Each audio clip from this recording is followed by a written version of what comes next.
लंबी होती है। और ये वट सावित्री व्रत प्रारंभ कब से हुआ? इसी व्रत को, जिसे हम सती सावित्री कहते हैं, सावित्री ने उस व्रत को किया था सत्यवान के प्राणों को बचाने के लिए। तब से इस व्रत का नाम वट सावित्री व्रत रखा गया। एक अश्वपति नाम के राजा थे। कौन? अश्वपति नाम के राजा थे। इनके कोई संतान नहीं थी। एक बार कुछ संत, कुछ ब्राह्मण आए, इन्होंने स्वागत किया, उनसे प्रार्थना करी कि महाराज हमारे यहाँ संतान नहीं है, कृपा करके संतान प्राप्ति का वरदान आप दो। तो कुंडली आदि देखा गया तो ब्राह्मणों ने बताया कि आप राजन चिंता मत करो, आपके यहाँ एक कन्या का जन्म होगा, एक बेटी का जन्म होगा। लेकिन बेटी का जन्म होने के बाद आपका इसका विवाह हो जाएगा। लेकिन एक विडंबना है, विवाह होने के बाद इसका जो पति होगा वो केवल 1 वर्ष तक जिएगा, उसकी आयु केवल 1 वर्ष की रहेगी। वो इसको छोड़ करके फिर चला जाएगा, वो उसकी मृत्यु हो जाएगी, वो ज्यादा दिन इसके साथ जीवन व्यतीत नहीं कर पाएगा। पुत्री का जन्म हुआ। जन्म होने के बाद कन्या कुछ बड़ी हुई, विवाह योग्य हुई। अब राजा को ये बात भली भांति पता थी कि इसका जो पति बनेगा वो अपने 1 वर्ष तक जीवित रहेगा और प्राण त्याग देगा। राजा ने बहुत वरों को खोजा, लेकिन कोई वर पुत्री के अनुसार मिला नहीं, योग्य नहीं मिला। तो बेटी को कहा कि एक काम कर, तू जाकर के बेटा अपने योग्य कोई वर खोज ले, जो तुझे प्रिय लगे तू आकर के मुझे बता देना। सावित्री कुछ सैनिकों के साथ पूरे राज्य में गई, कई राजाओं को देखा, लेकिन आकर्षित ना हुई। सत्यवान जंगल में रहा करते थे, उनके पिता का राज कुछ शत्रुओं ने छीन लिया। पत्नी बच्चे को लेकर के जंगल में निवास किया करते थे। सत्यवान जंगल से लकड़ी लेकर के शहर से जब निकल रहे थे तो उस समय सावित्री ने सत्यवान को देखा, सिर पर लकड़ी का गट्ठा रखे हुए, कुल्हाड़ी लिए चले जा रहे थे। और जैसे ही सावित्री ने देखा तो मन ही मन उसको पति रूप में स्वीकार कर लिया, ये मेरा पति बनेगा। और वहां से उनसे कुछ कहा नहीं, गई और पिता को जाकर के राजमहल में पहुंची। देखा तो वहां नारद जी महाराज विराजमान है। पिता के पास जाकर पिता को प्रणाम किया, श्री नारद जी महाराज को प्रणाम किया। पिता ने कहा कि बेटा तू वर खोज के आ गई? तो सावित्री ने कहा कि हाँ पिताश्री, मैं वर खोज करके आ गई हूँ और उनका नाम है सत्यवान। नारद जी बोले सत्यवान?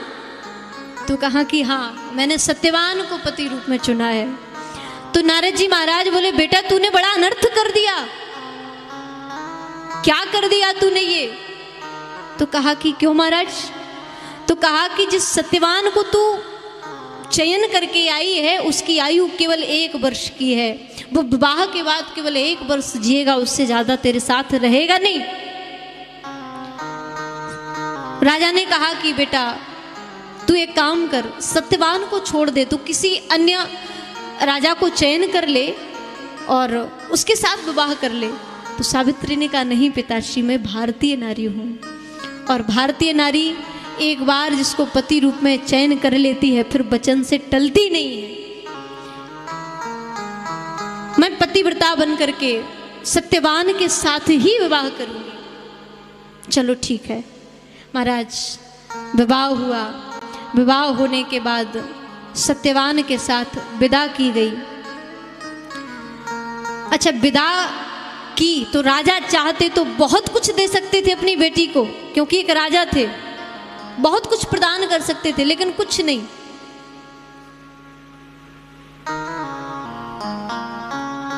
गई और जंगल में जाकर के वही सत्यवान के साथ लकड़ी काटने का काम करने लगी नित्य प्रति। 1 वर्ष पता नहीं चला कब व्यतीत हो गया, और जब पता चला कि सत्यवान का अंतिम समय आ रहा है तो उसके 4 दिन पहले से ही सावित्री ने अन्न जल ग्रहण करना बंद कर दिया, छोड़ दिया, अटल व्रत प्रारंभ कर दिया। बटका रोज जाती, पूजा करती, पति के लिए कामना करती, अल्प उनकी आयु बढ़ाने के लिए कि प्रभु इनकी आयु को और बढ़ाएं, अपने आराध्य को मनाने लगी। और जिस दिन सत्यवान वहां से निकले और कहा कि देवी मैं लकड़ी लेने के लिए जा रहा हूँ, तो सावित्री ने कहा कि नाथ आज मैं भी आपके साथ चलूंगी। सत्यवान ने कहा नहीं देवी आप यहीं रहें, मैं लकड़ी लेकर के आता हूँ। सावित्री ने कहा नहीं प्रभु आज मैं आपके साथ जरूर चलूंगी, अभी तक मैंने आपसे हट नहीं की है लेकिन आज आपके साथ मैं जरूर जाऊंगी। बड़ा मना किया सत्यवान ने।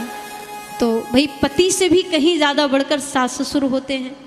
हाँ, सावित्री गई, पति मना कर रहा था लेकिन सास ससुर के पास जाकर के अनुमति लेकर के आ गई, क्या मैं जाऊं पति के साथ? तो माता पिता ने आज्ञा दे दी जा बेटा। अब सत्यवान भी नहीं टाल सकते बात को, तो सत्यवान और सावित्री दोनों मिलकर के गए। सत्यवान जाकर वृक्ष पर चढ़ गए, लकड़ी काटने लगे। सावित्री नीचे बैठी बैठी लकड़ियों को इकट्ठा कर रही थी और लकड़ी काटते काटते अकस्मात एकदम सत्यवान के सिर में कुछ दर्द हुआ, पीड़ा हुई। तो तुरंत वृक्ष से नीचे उतरे और सावित्री को कहा कि देवी मेरे मस्तक में, मेरे सिर में कुछ पीड़ा हो रही है, कुछ कष्ट हो रहा है, मैं थोड़ा विश्राम करना चाहता हूँ।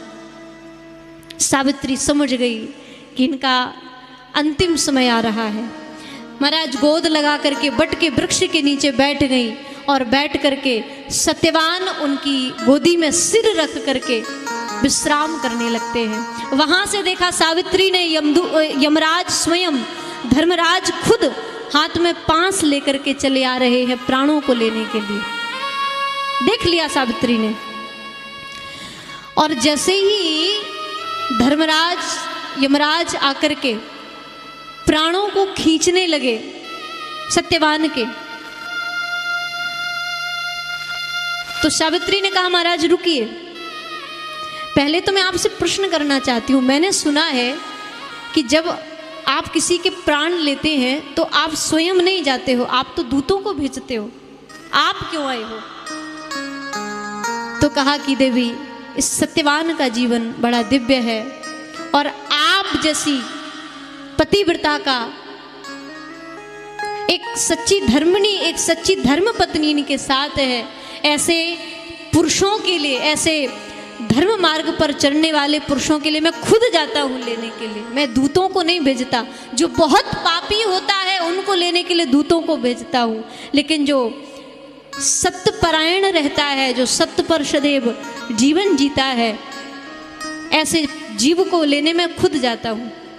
प्राणों को खींचा और प्राणों को लेकर के जैसे ही वहां से जाने लगे, सावित्री यमराज के पीछे पीछे पीछे पीछे चलने लगी। थोड़ा आगे पहुंचे, पीछे मुड़कर के देखा सावित्री पीछे आ रही है। कहा देवी आप साथ नहीं जा सकती हैं,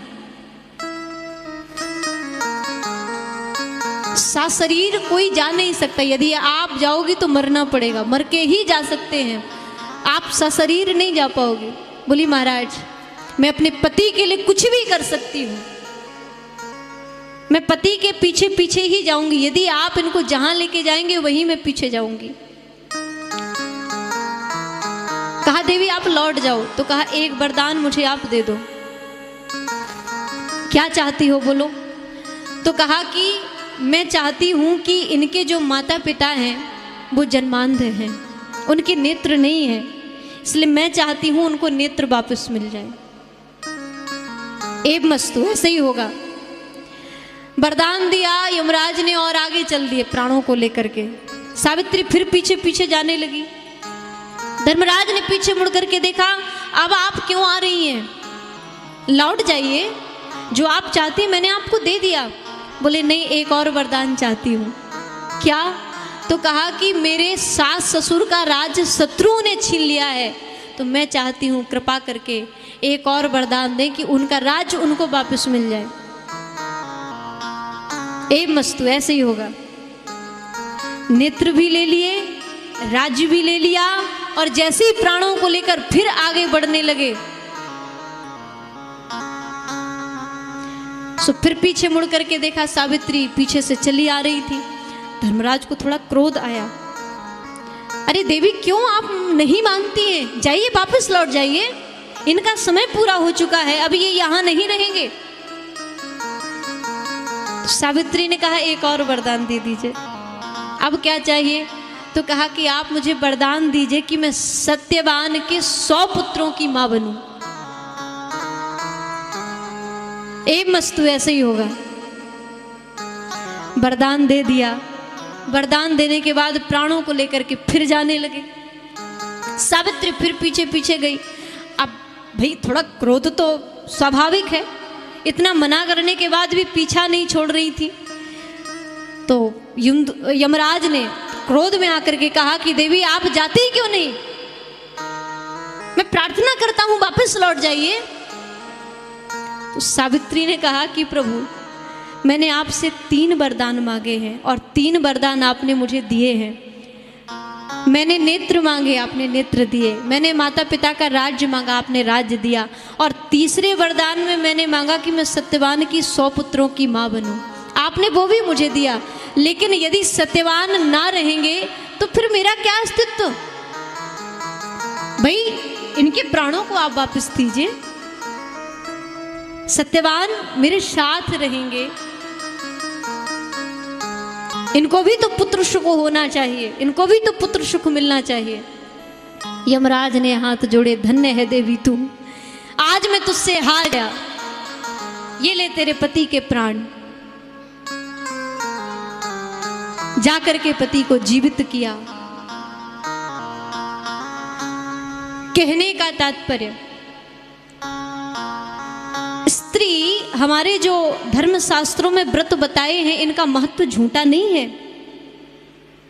इनको झूठा मत समझना। यदि शास्त्रों में इनका वर्णन किया गया है तो निश्चित रूप से जो कहा है वो फल भी ये देते हैं। यदि वट सावित्री का व्रत कोई त्याग के साथ कर ले तो निश्चित यमराज भी उसके आगे हार जाते हैं। वो स्त्री अपने पति के प्राणों को भी यमराज से छुड़ा करके वापस ले सकती है, सावित्री की तरह।